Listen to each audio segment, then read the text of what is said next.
And I think Anthony said it, earlier, she's lonely. She's out in space. She feels like she has to atone for the sins of her past with being this annihilator.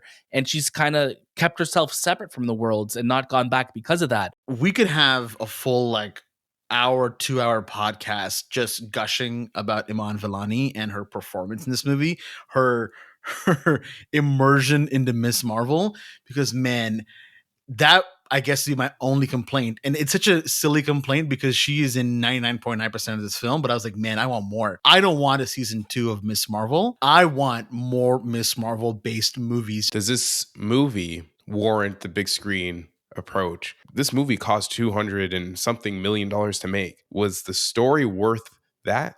Was what we got on the big screen worth that? Honestly, it wasn't for me.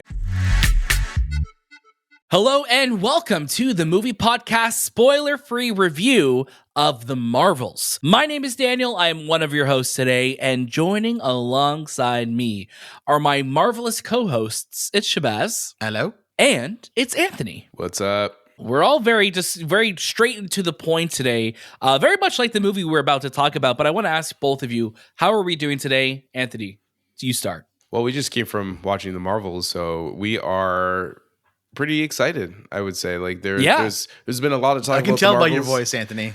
It's my cold, man. This cold won't leave me. But no, it's there's been a lot of talk about the Marvels leading up to the past couple of days, and then this week at the end of the week we're gonna general audience will be able to watch it. But yeah, I'm excited to talk about it. I'm excited to discuss the things that we liked and things that we don't like, and but yeah, it's just chilling, man. That's good. I love it. We're in a good mood today. Shahbaz, how are you feeling? Man, I'm feeling good. My question, and I think I already know the answer to this one. Out of the Marvels, which one are we? Well, Shay, you are clearly our Carol Danvers. Here's the thing, man. I think Yeah. I am. I think if I were to be, I would be more the Carol Danvers, because Daniel, you're definitely more of a Kamala Khan with your love for the MCU, how you did do the same screaming and crying that when you see a celebrity from the Marvel universe pop up. So very it's similar. true. During our interviews, it's something that I've had to really rein in when we're talking to people. Also, I have to, yeah, there's a lot. Yeah, and I also just have down. to I'll keep it down. I'll contain myself. No, but it's funny though. But I think there's a lot of aspects to us that all three of them prevalent really. in all of the characters, Absolutely, right? So absolutely. But yeah, I mean, clearly though, there's a Carol Danvers in all of us. There's right? a Carol Danvers. There's a Kamala Khan in all of us. There's a Monica Rambeau in all of us as well. It is true. It's true. Anthony, how about you? Who you see yourself as the trio? Thanos. Okay. All right. Thanos it is.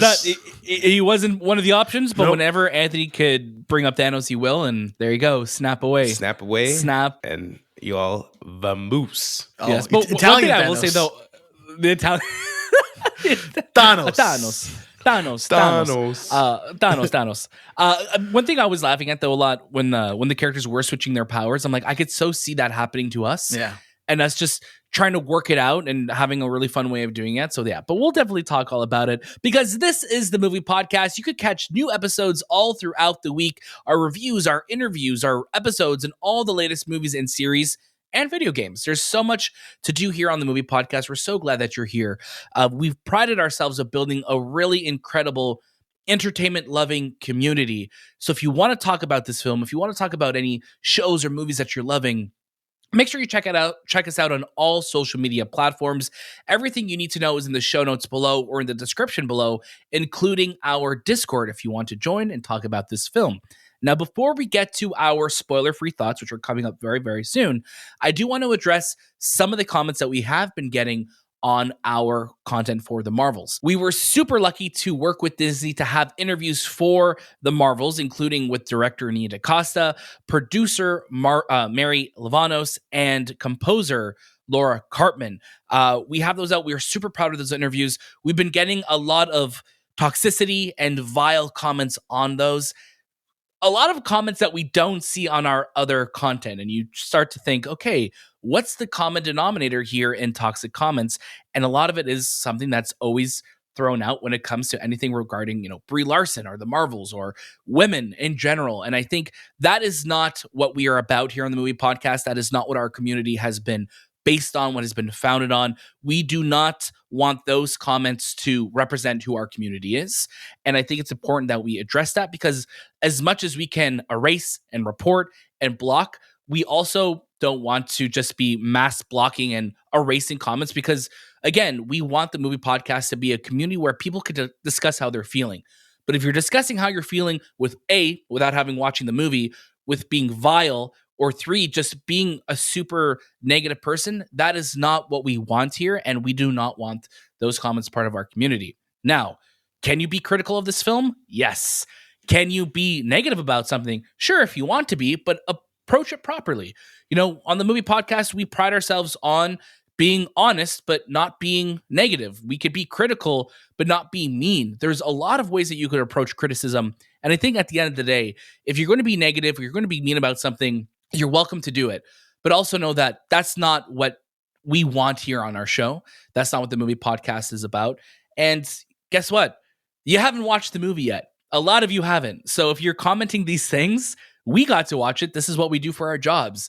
We've gotten to watch it. We can be critical about it. You could be critical about what's been released so far, sure. But again, you haven't watched the film yet. And once you have watched the film, we please invite you to join in the discussion, because we want that, of course.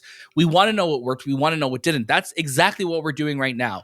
But just know that there's always a way to approach it.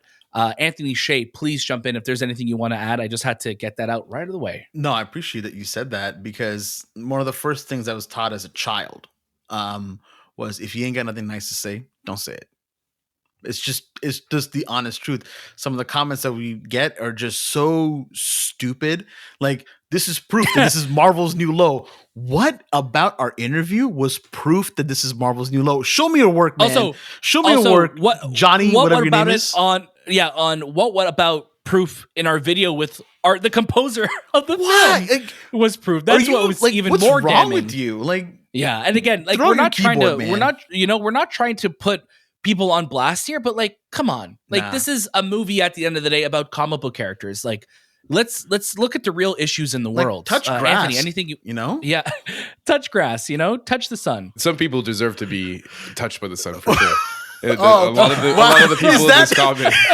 Sorry, that is the most beautiful insult. Some people deserve to be touched by the sun. It's they deserve to be touched by the sun. Hold on a second. Oh, that's mean. That's so beautiful.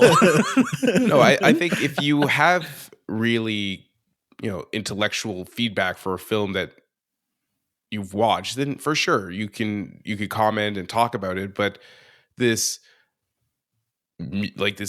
group of toxicity that's coming around this movie, because, and it, there's address the elephant in the room, because it's a female driven movie directed by a female, that's produced by a female, that's composed by a female.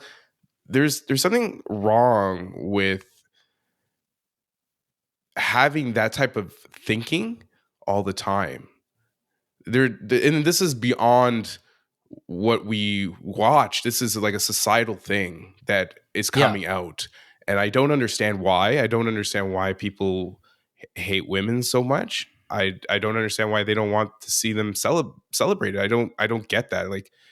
Why the hate, the toxicity, the absolute just evilness. To me, it's evil when you hate on someone who you don't know, you don't even care about, and we probably will hear in comments about us and all that, but sure, or see in the comments. But I just can't understand what happened in your life to warrant such visceral hate for something. And if you want to talk about it, if something did, and I'm being genuinely honest, I'm being 100% we are. serious. We're very sincere here. Yeah, if something has happened in your life and you do have this just knee-jerk reaction to hate or to be angry or to be consistently I want to bring down something that people love, you're welcome to join our Discord. You're welcome to talk to us. You can message us and be like, hey, I think this is something that I keep doing. I want to talk about it.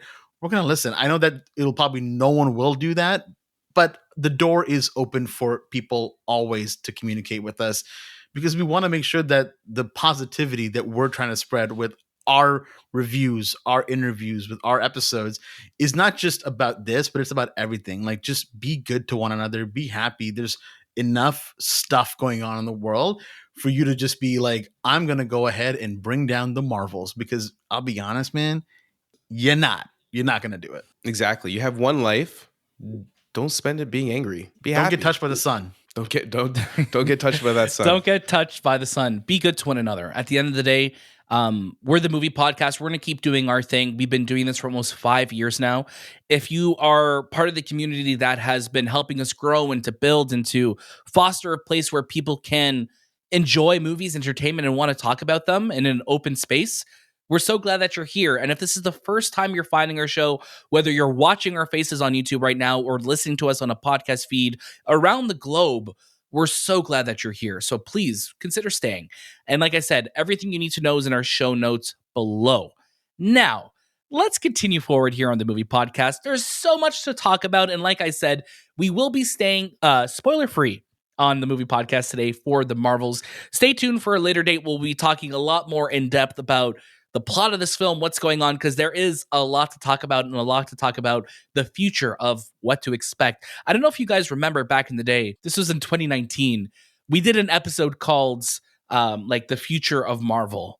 And I'm curious to see how that episode would hold up today. And maybe if we need to do like a refresh on it.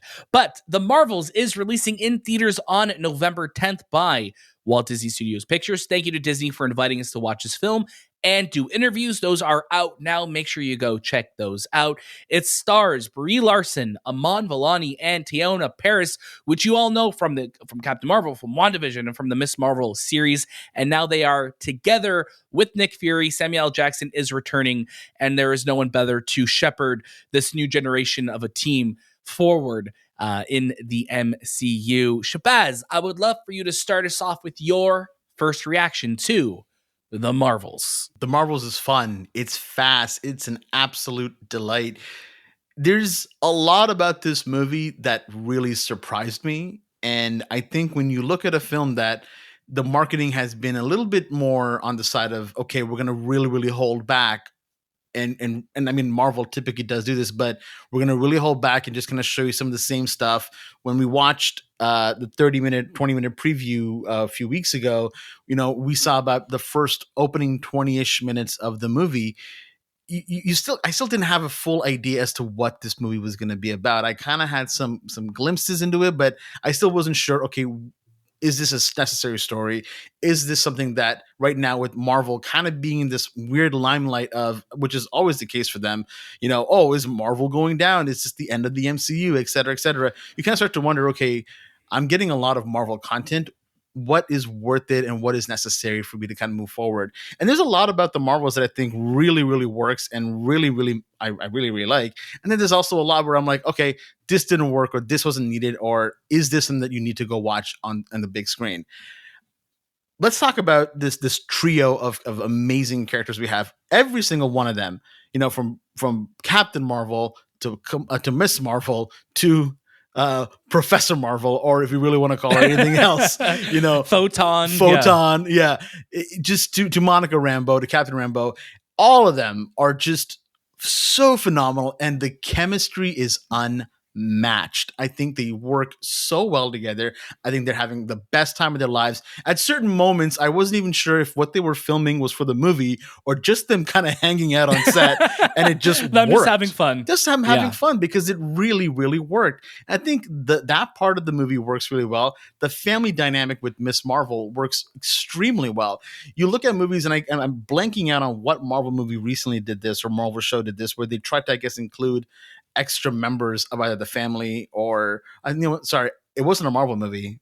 It was Blue Beetle. That's what I'm thinking of. You're talking Blue Beetle. I'm talking about Blue Beetle, where the movie is about family and the inclusion of family, and how that didn't work in my opinion in that film. Whereas in this, Kamala's family, they work so well. They're used really, really well in this movie. They have great comedic moments, great comedic timing, but also they add a little bit more to the story. And for the audience, especially, a movie that's this fast paced, that's this short, they kind of help give that exposition or just move us along with these characters that are moving at a breakneck speed.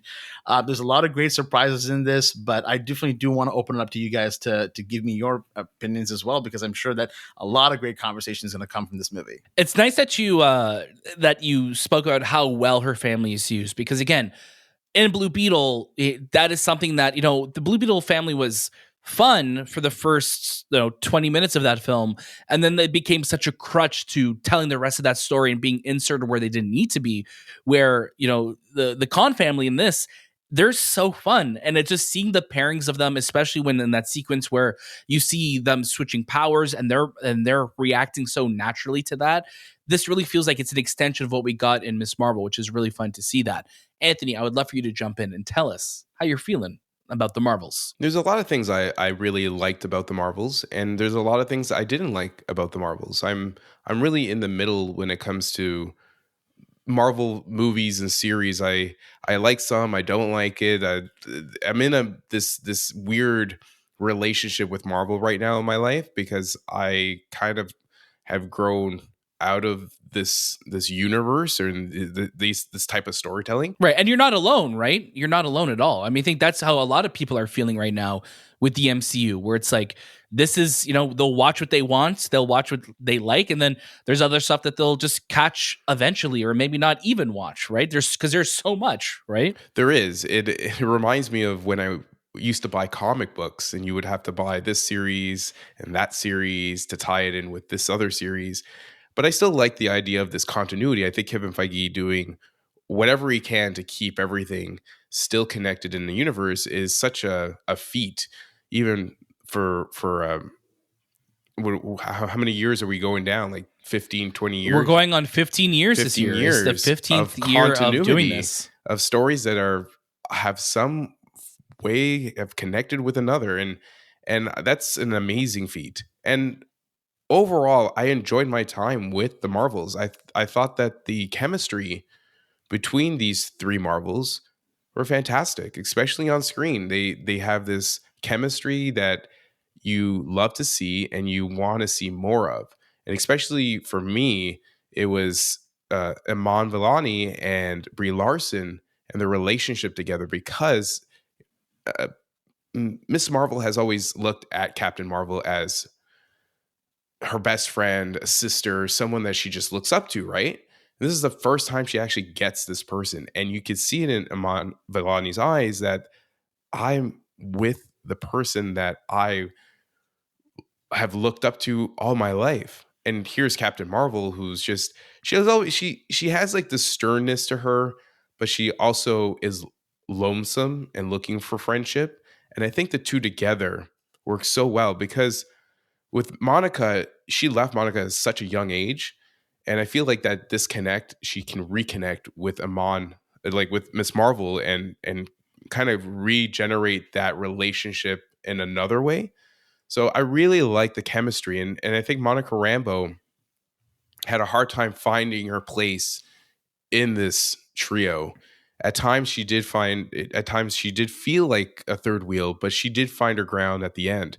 But I think that's what stands out for me. It's this really great team up in a movie that doesn't have the biggest villain, doesn't have the longest story, is not going to be a huge impact in the MCU, but is just really telling the story of these three women who get to connect and be marvelous together. That's, I think, a really great way to end your first reaction, because they really are marvelous together. And I think when you're looking at the three of them as a whole, and we were introduced to Captain Marvel, in the Infinity War post-credit scene, and then we got her own film where we got to really understand where she came from and be introduced to her Maria Rambeau, her friend, and then the daughter Monica Rambeau. So there was already a dynamic that was set up there. And then Iman Vellani coming into this film and just stealing every damn scene. She is such a bright spot in this film. She is such a friend of the show. She was on the show last year. She is so wonderful. She is a damn star. and the future of the MCU. I think anytime she was on screen, I was like, I am just so ready to see her have her own film or another series of her show or whatever. Like, we just need more Kamala Khan in the MCU because she's so good. But going into the Marvels, Shay made the joke earlier that I'm a huge MCU fan. Yeah, of course. Like, I've loved what they've been able to build in this world, but like a lot of people, this last 2 years have really left me like, I'll get to it when I get to it. Secret Invasion was one of those shows that started off interesting for me, and then I haven't even finished the finale of it. Right, I was halfway through it. I'm like, oh, you know what? I'm not really feeling this. I'll get to it eventually. But going into the Marvels, I was like, you know what? I enjoyed the majority of the first Captain Marvel film. I loved Miss Marvel as a series, and I loved WandaVision. So there's a lot of parts of this film that I'm already going in that I know I like what's been established. But the marketing for this film hasn't been doing a lot for me. It was one of those films I was like, you know what? It's a wait and see how I'll feel about it once I watch it. And leaving this film, I'm just so happy to say how surprised I am, how pleasantly surprised I am, how delightful this movie is beginning to end. I think it's so weird. It's one of the weirdest MCU movies we've gotten in a while because there's a lot of moments in it where you're just like, oh, that's a really weird joke or that's a really weird visual, but it owns it, and it just owns how zany it is. And there's some really great just comedic timing in this. Comedic timing that usually you'd see like in a Guardians film. And I'm not talking about a joke or a one-liner. It's literally just the timing of a scene is just so funny. And I think Nia DaCosta just nailed it with that. I like that you touch upon the weirdness of this movie because I think initially I probably wouldn't have agreed. I'm like, oh, it's not that weird. I'm pretty used to it. But I think what the weirdness about this film is that what you also mentioned is that it embraces it. A lot of Marvel movies sometimes, they really give you a lot of rope to go, hey, come along for this joke or this gag or this weird moment. In this one, it's like, no, we're over 20 movies deep. This just needs to be like second nature to you. You need to be able to understand that this is what's going to happen next. This is the next moment of the movie. And because of that short runtime, you're just kind of on board. You're not really getting off this ride. You're on it the whole way and you're accepting everything that's thrown at you. So I think, which is an interesting way to put it, this is the most confident Marvel movie that we've gotten because it's not trying to spoon feed us too much. It's just trying to be like, you've done this before, let's do it again. That's a very fair point. Yeah, there's not a lot of hand-holding in this film because of the length of it. It just goes. It just flies from beginning to end. But I do want to talk about some negatives or some critical aspects of the film, to say it better. The villain of this film, played by Zawe Ashton, very forgettable. Not someone that, again, I'm not criticizing her performance as much as I am just the role itself. There is not a lot there for Dar-Benn to really feel like an intimidating threat. You had, Carol Danvers 1v1 Thanos in Endgame and, be super powerful, where compared to Dar-Benn, she feels a little depowered. It feels like they had to kind of bring in her powers a little bit to feel like she's on the same scale as, Monica Rambeau and to Kamala Khan. So there's some moments where just like, I feel like she could just incinerate this person. Dude, but they didn't. I was watching. I'm like, why is she having trouble with these Kree warriors? She should be able to destroy them. She went toe to toe with Thanos. So it feels off for a character very, very powerful. I almost thought, is there something wrong with her, like physically? Like, is there a part of Right. this story that I missed that she doesn't have her powers, or like she is kind of nerfed, as you said before, Daniel, that her powers Right. are not full fledged? Because she's a very powerful character, especially when she's flying and she's hitting things, she's lifting things, and she's like, she has a real trouble with these Kree warriors. And you notice it in the beginning of this movie when you see the cuts back and forth between the Marvels, which I also had an issue with because it was really confusing the way that part of the story was being told. But yeah, her power was very non-existent. So yeah, that's one of the things that I was initially like, okay, this is an interesting approach to this. But yeah, the villain and the stakes of the villain, I once you kind of see what the villain is after in this film, you're like, okay, I get it. But it's also just like you want to have a really, memorable villain for this trio to go up against. And that's why so much of this film is on the backs of Brie Larson, who I really think gets a great outing as Carol in this. She really, I think, has settled into who this character is. And I think Anthony said it, earlier, she's lonely. She's out in space. She feels like she has to atone for the sins of her past with being this annihilator. And she's kind of kept herself separate from the worlds and not gone back because of that. And then you have Iman Vellani, who is coming to her own, having her powers. This feels like it didn't forget the style and just like the uniqueness of what Miss Marvel was as a show, and it brings it into this film. And then you have Teyonah Parris, who again gets to do so much more with Monica as a character and developing who she is, where she's going, and just figuring out what her relationship is with her Aunt Carol at this point, right? So this film is doing a lot in a very short runtime, and a lot of it works, but there are moments where like, you know what? I feel like I could have gotten more of, what's Fury doing out in space right now? Or, what has Carol been up to? Or what's everyone up to? But the villain is really the weakest component of this film for me. It's funny that you say that Carol came into her character. I actually felt that she was so distant from what we've seen in the past with Captain Marvel. It almost was to the point where she wasn't confident enough to be Captain Marvel.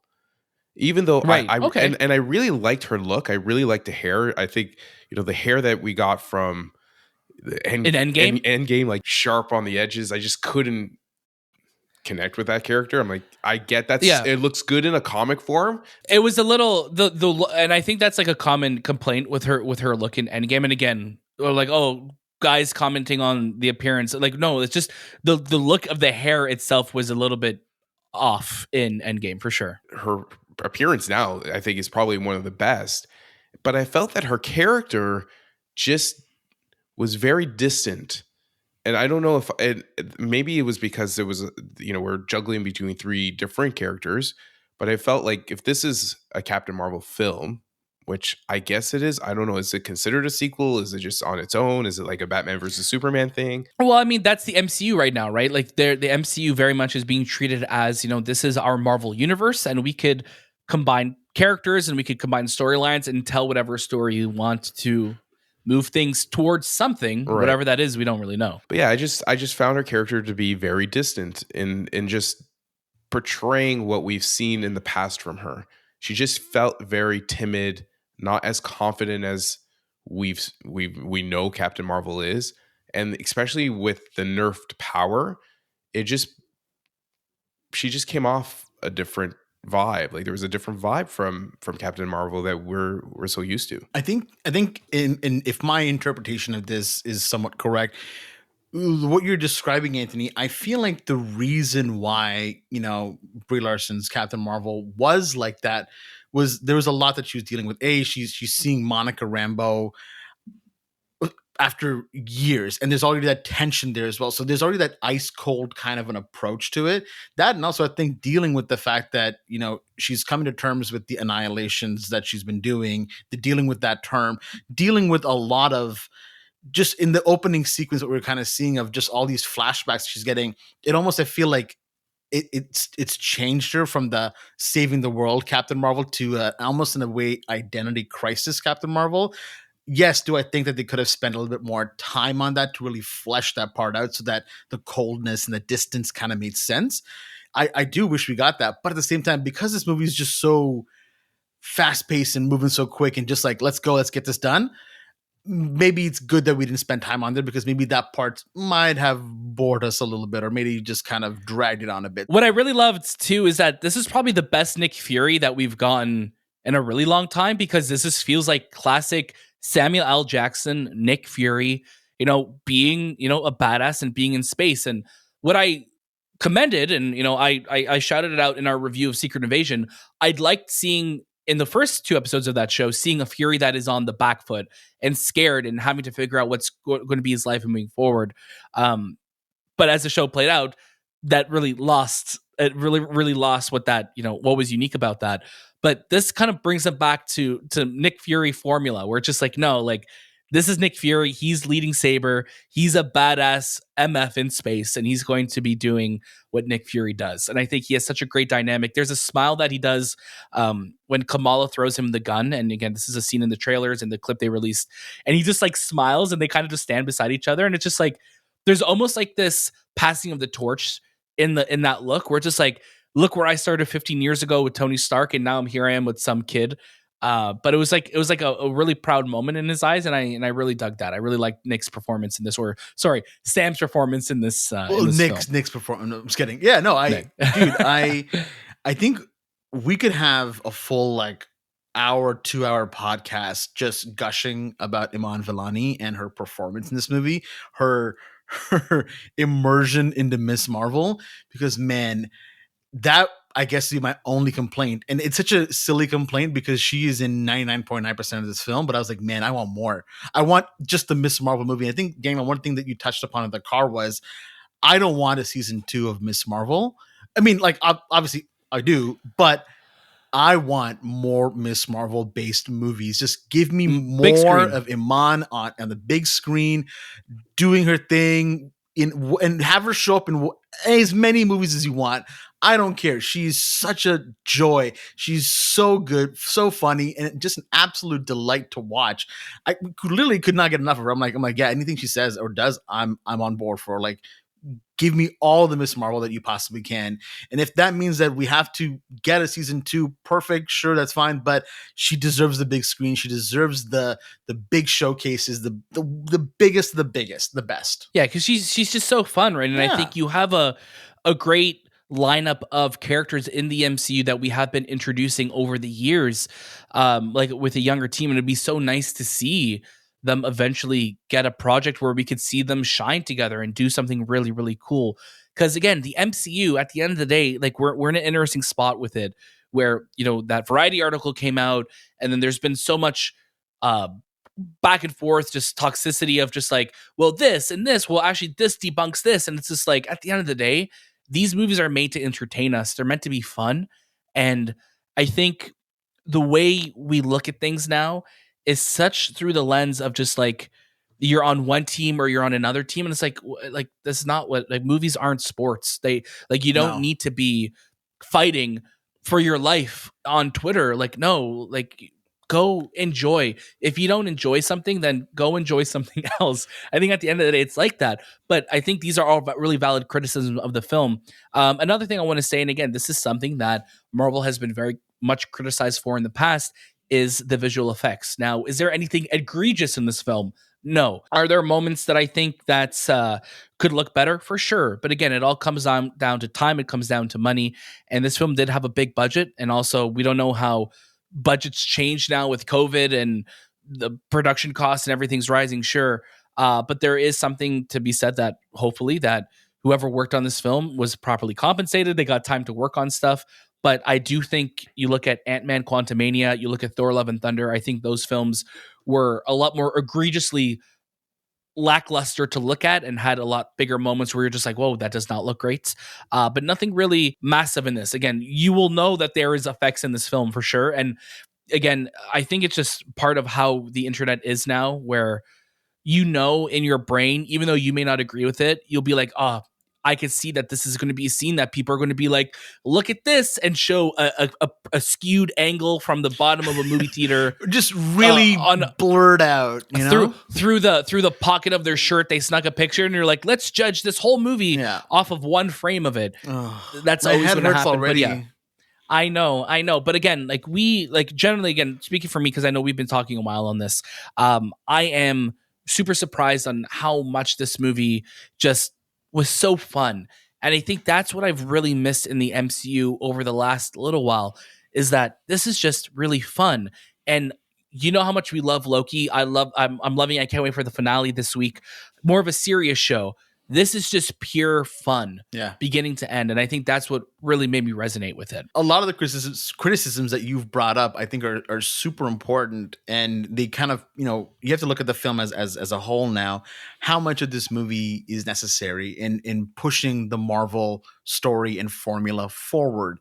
And while I don't know what I'm trying to phrase this in a way where it makes sense, but it's like, there's a story here. Is it the most memorable story? No. Did I come for the friendship? Did I come for the laughs? Did I come to be entertained? Yeah, I got all that.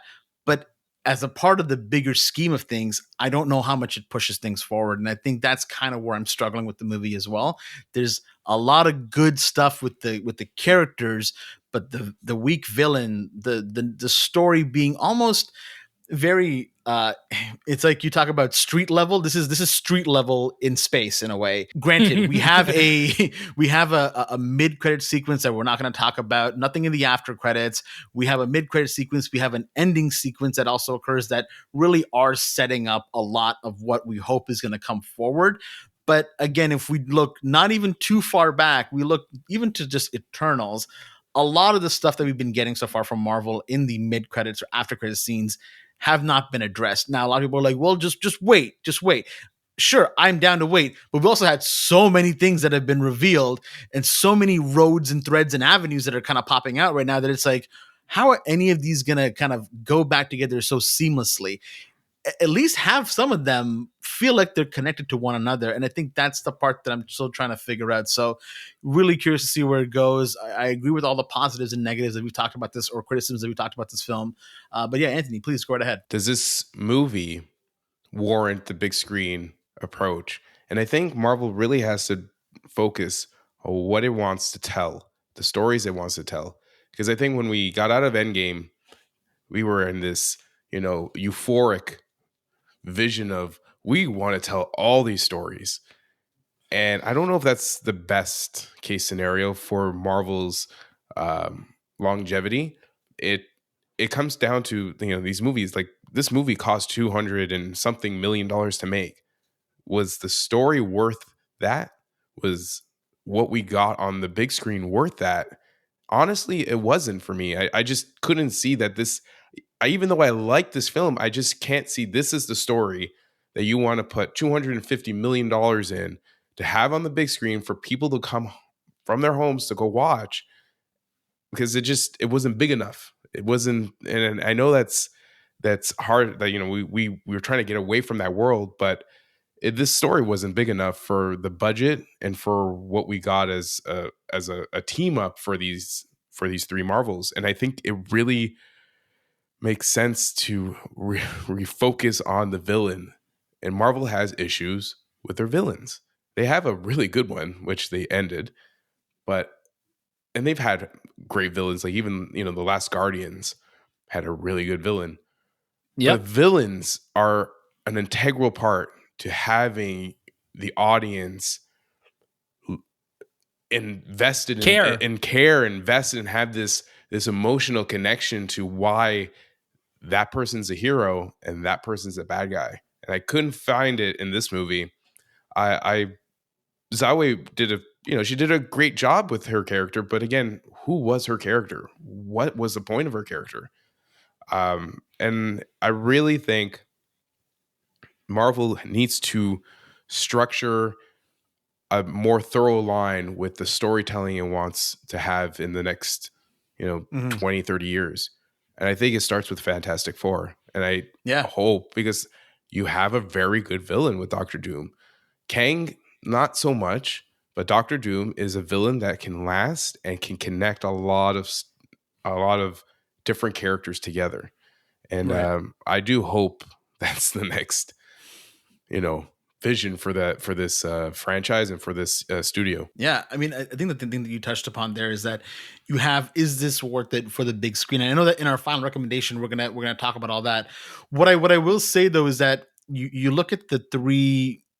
Well, I guess you look at the two Disney Plus shows that kind of build up to this moment. This is one of the few Marvel projects that I feel actually really benefited from those shows. Not only just watching them, but also they actually really feel connected. I didn't feel that with Multiverse of Madness, where it felt like a continuation from WandaVision. It felt like someone had heard about WandaVision and then they made Multiverse of Madness. WandaVision. That was me. That was my Sokovian accent coming out. But with this, I actually generally felt like all those shows and all whatever we got before actually led up to these characters in their way. But again, comes down to story and villain, which, I mean, I'm sure we're kicking it to final recommendation soon. So if you want to get to that, let's get to it, man. It's funny you say that, Shahbaz, because before we get to the final, and no, I'm kidding. Let's get to our final recommendations. Shahbaz, since you said it, I'm going to get you to start us off. Oh man, that's so much pressure. There's a lot of prefacing that I know we do when we talk about our final recommendations. Sure. Here's what I'm going to say. This movie has its faults for sure, but I think the positives are really fun. And I think right now, if you want to just get out of the house, go to a theater, this is a good movie to go and watch because you're just going to have a good time. If you can forget about all the lore and the world building and everything, the characters alone, these relationships, these actresses, they are giving it all and they are having a good time doing it. And watching that is joyful. Plus, you're out in under 2 hours. Great date night, great fun night with the friends and everybody else. I think if you're still somebody who's like, there's too much Marvel out there for me, whatever, it's something you can add to your queue. But I'd say for a lot of people out there who just want to have a really good time, and I want this movie to do really well as well, because I think these people absolutely deserve it. They deserve their flowers. I say go watch it. It's funny, you're talking about like, oh, I want to preface this. Of course. I mean, there are movies. We are 30 plus movies deep into the MCU right now. Guess what? If you're listening to this review, it's because you obviously care about the MCU.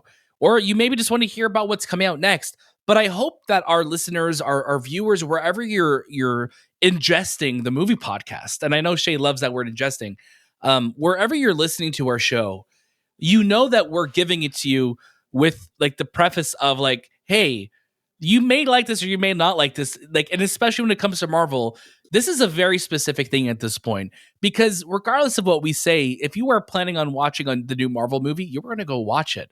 But for me, this movie is a watch it. I had a great time with it. I had so much fun.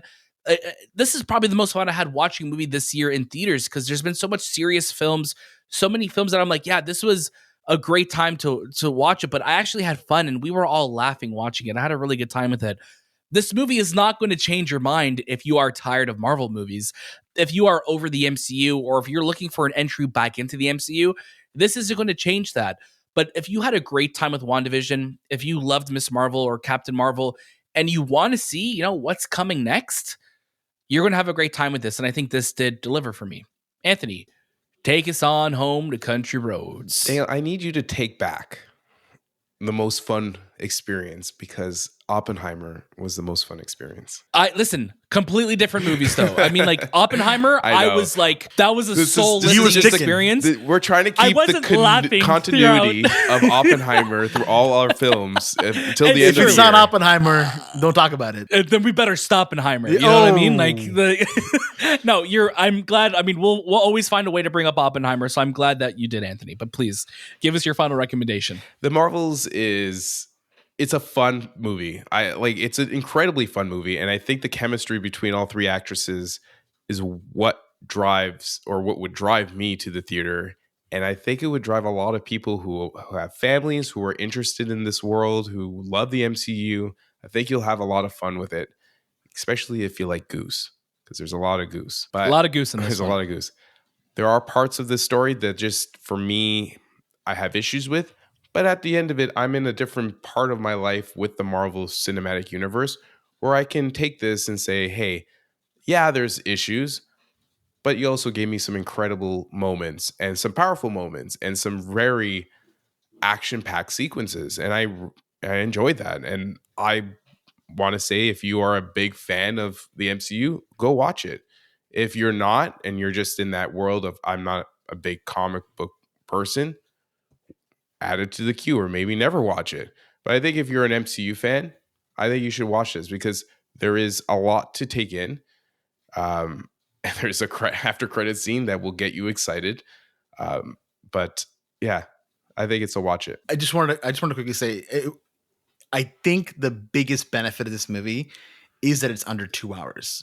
And I think that's As the well. driving force of this movie. What makes this movie so enjoyable and a great time out is the fact that it's under 2 hours. Because and we love long movies here, we love short movies or whatever. But a movie like this, a lot of Marvel movies don't need to be 2.5 hours. You don't need a lot of filler in them.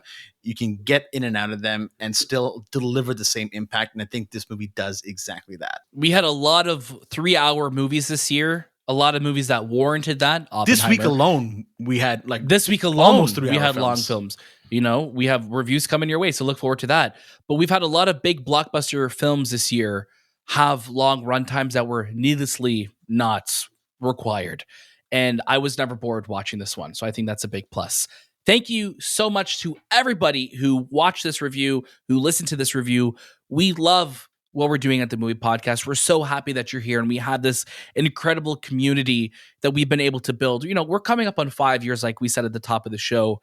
And to think back to when Captain Marvel came out, March 2019, we were only 2 or 3 episodes deep in the show at that point.